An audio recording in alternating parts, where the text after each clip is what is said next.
Hello students, मैं रवि कुमार आज political science के थर्ड चैप्टर गवर्नमेंट यानी सरकार के बारे में जानेंगे। तो गवर्नमेंट क्या है पहले ये जानेंगे। तो गवर्नमेंट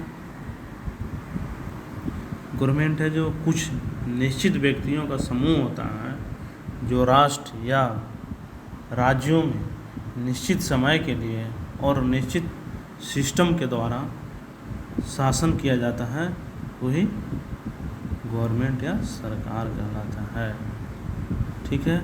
और किसी भी देश में डिफरेंट टाइप्स के भिन्न भिन्न प्रकार के निर्णय लेने और काम करने के लिए गवर्नमेंट की ही ज़रूरत होती है। सरकार का निर्णय के रूप में सड़कें या फिर स्कूल को कहाँ पर बनाया जाए, किस प्रकार से बनाया जाए, और किसी भी चीज़ की महंगाई होने पर उसे किस प्रकार से कंट्रोल किया जाए, और इलेक्ट्रिसिटी के आपूर्ति के लिए किस प्रकार से इसको बढ़ाया जाए, ये सब काम गवर्नमेंट का ही होता है। गवर्नमेंट और भी कई सामाजिक मुद्दों पर भी कार्रवाई करती है। जैसे गवर्नमेंट गरीबों की मदद करने के लिए भी अनेकों प्रोग्राम चलाती है। इसके अलावा गवर्नमेंट को जो पोस्ट ऑफिस हुआ, डाक और रेलवे सेवाएं भी चलाना होता है। और गवर्नमेंट देश की सीमाओं की जो बॉर्डर होता है हम लोग का, उसका भी रक्षा करता है और अन्य देशों के साथ भी वो शांतिपूर्ण संबंध बनाए रखती है। और देश के सभी नागरिकों को पर्याप्त भोजन और उन्हें अनाज की भी कमी नहीं होने देती है, ताकि लोगों के स्वास्थ्य ठीक रहे।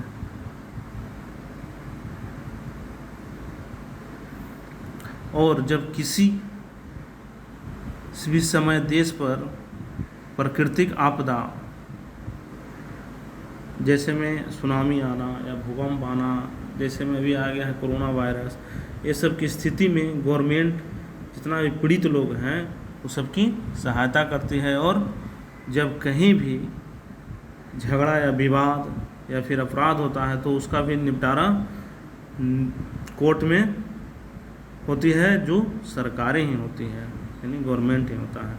और गवर्नमेंट संसाधनों पर भी नियंत्रण करती है और देश की सीमा की रक्षा करती है, ताकि लोग सुरक्षित महसूस कर सकें। लोगों के लिए गवर्नमेंट नियम बनाती है और निर्णय लेती है, और सभी अपनी सीमा में रहने वाले लोगों पर इस नियम और निर्णय को लागू करती है। ठीक है। फिर है गवर्नमेंट का लेवल, यानी सरकार के स्तर कितना है। लेवल ऑफ गवर्नमेंट यानी सरकार के स्तर किस प्रकार से है। तो गवर्नमेंट जो होती है जो डिफरेंट लेवल पर कार्य करती है। मुख्य रूप से 3 लेवल पर हमारे देश में कार्य होता है। एक लोकल लेवल यानी स्थानीय स्तर पर, एक स्टेट लेवल राज्य स्तर पर, एक नेशनल लेवल राष्ट्रीय स्तर पर। लोकल लेवल का मतलब हुआ कि अपने गांव, शहर या मोहल्ले के स्तर के पर कार्य किया जाता है। जैसे लोकल लेवल में पंचायती राज व्यवस्था हमारे देश में चलाया जाता है। ठीक है। सेकंड में स्टेट लेवल का मतलब पूरे राज्य को ध्यान में रखकर कोई भी काम को किया जाता है। और थर्ड में है नेशनल लेवल, जो पूरे देश को ध्यान में रखकर कोई भी वर्क को किया जाता है। ठीक है। फिर है आगे है लॉ एंड द गवर्नमेंट, यानी कि सरकार एवं कानून के बारे में जानेंगे। तो गवर्नमेंट जो होती है वह अपने देश में कानून को बनाती है, और उस कानून को देश के सभी लोगों को मानना पड़ता है। गवर्नमेंट में के पास जो होता है, जैसे में लॉ को बनाने का अधिकार भी है, और उसी तरह उस कानून को लोगों को मनाने के लिए भी अधिकार है। जैसे कि एक लॉ है कि गाड़ी को चलाने वाले को ड्राइविंग लाइसेंस के बिना गाड़ी नहीं चलाना है, लेकिन कोई भी व्यक्ति बिना लाइसेंस की गाड़ी को चलाता है तो उसे फाइन वसूलना जाता है उससे। और यदि अगर लोगों को लगे कि सरकार के कानून का ठीक से पालन नहीं हो रहा है तो वह भी सरकार के विरुद्ध न्यायालय में जा सकता है और वहाँ अपना दावा पेश कर सकता है कि इस कानून का पालन सही ढंग से नहीं हो रहा है। तब न्यायालय आदेश देगा कि कानून के पालन के लिए क्या करने की ज़रूरत है। ठीक है, फिर है आगे से पढ़ना टाइप्स ऑफ गवर्नमेंट, यानी सरकार के प्रकार। तो टाइप्स ऑफ गवर्नमेंट में यहाँ गवर्नमेंट के 2 टाइप्स के बारे में बात किया गया है। फर्स्ट में है डेमोक्रेटिक गवर्नमेंट यानी लोकतांत्रिक सरकार, और सेकंड में मोनर्की गवर्नमेंट यानी राजतंत्रीय सरकार। तो लोकतांत्रिक सरकार के बारे में जानेंगे हम लोग। तो लोकतांत्रिक सरकार में लोग ही सरकार को चुनते हैं। गवर्नमेंट को चुनने के लिए चुनाव कराया जाता है और लोग अपनी पसंद के नेता को वोट देकर चुनाव में उसे विजयी बनाते हैं, और जो चुनाव के द्वारा चुनाते हैं वही लोग हमारे सरकार बनाते हैं। लोकतंत्र में सरकार के द्वारा लिया गया निर्णय और डिफरेंट टाइप के उठाए गए कदमों का आधार जो है जो उसको बताना पड़ता है और उसके बारे में सफाई भी देना पड़ता है कि हम कैसे काम को किए हैं, इसका क्या प्रॉफिट होगा और क्या लॉस होगा। ठीक है, लेकिन सेकंड टाइप्स में एक था मोनर्की गवर्नमेंट यानी राजतंत्रिक सरकार। इस प्रकार के सरकार में राजा या रानी निर्णय लेने और सरकार को चलाने की पावर होती है राजा या रानी को। राजा के पास भी उस समय क्या था, सलाहकार लोग रहते थे, एक समूह था सलाहकार को सलाह देने के लिए जो डिफरेंट सब्जेक्ट पर चर्चा करते थे, लेकिन जो अंतिम निर्णय लिया जाता था वो राजा ही लेते थे। राजतंत्र में लोकतंत्र की तरह सरकार को निर्णय के आधार और निर्णयों की सफाई नहीं देनी पड़ती है। राजतंत्र में राजा खुद अपने आप से ही करते हैं और किसी को सफाई नहीं देते कि हम ऐसे करेंगे तो क्या होगा, उसको कुछ करने की ज़रूरत नहीं होती है। ठीक है, फिर एक है लोकतांत्रिक सरकार के बारे में एक डिटेल रूप से दिया गया है इसमें डेमोक्रेटिक गवर्नमेंट के बारे में।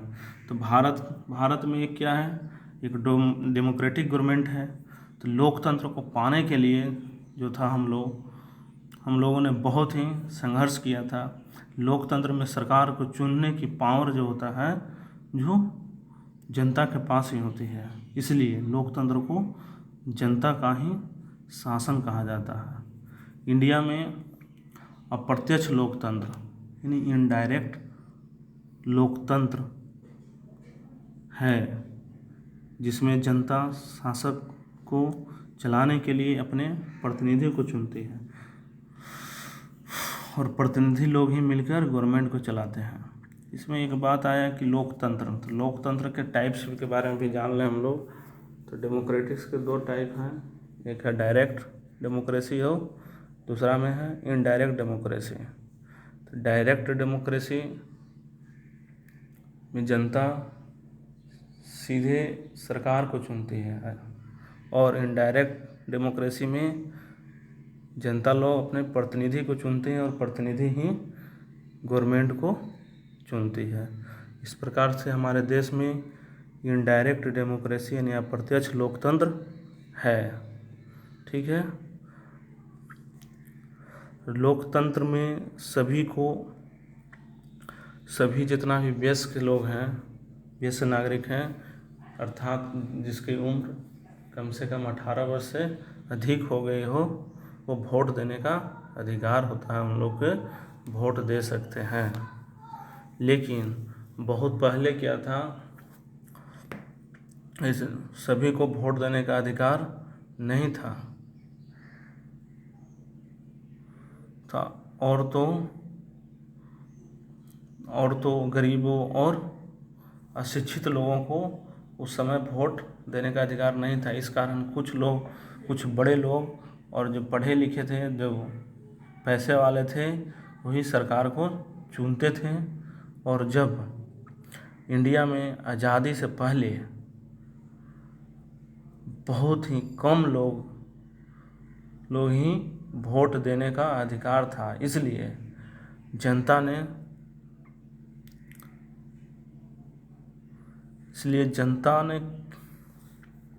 ने सब संगठित होकर वोट देने के अधिकार की मांग की। उसी में गांधी जी ने भी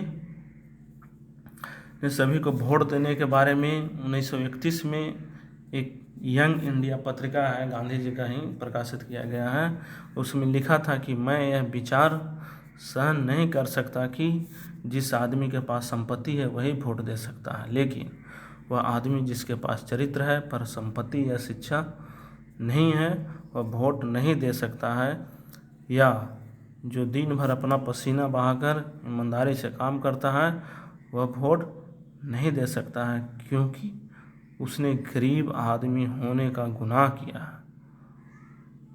ऐसा गांधी जी ने उस समय भी बोले थे 1931 में कि सभी को वोट देने का अधिकार दिया जाए, इसलिए गांधी जी सभी को वोट देने के पक्ष में थे।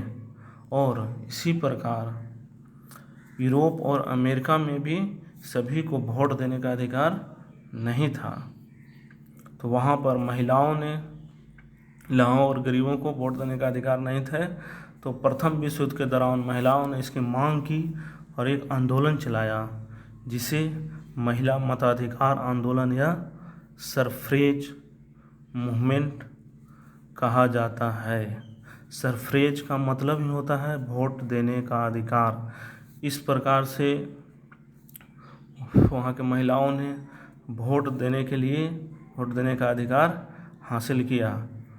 इस तरह से अमेरिका में और बहुत डिफरेंट टाइप का प्रदर्शन भी किया था और भूख हड़ताल भी किया, तब जाकर उन लोगों को अधिकार मिला था। इस प्रकार से अमेरिका में ही औरतों को वोट देने का अधिकार 1920 में मिला और इंग्लैंड में औरतों को वोट देने का अधिकार 1928 में मिला। ठीक है, ओके।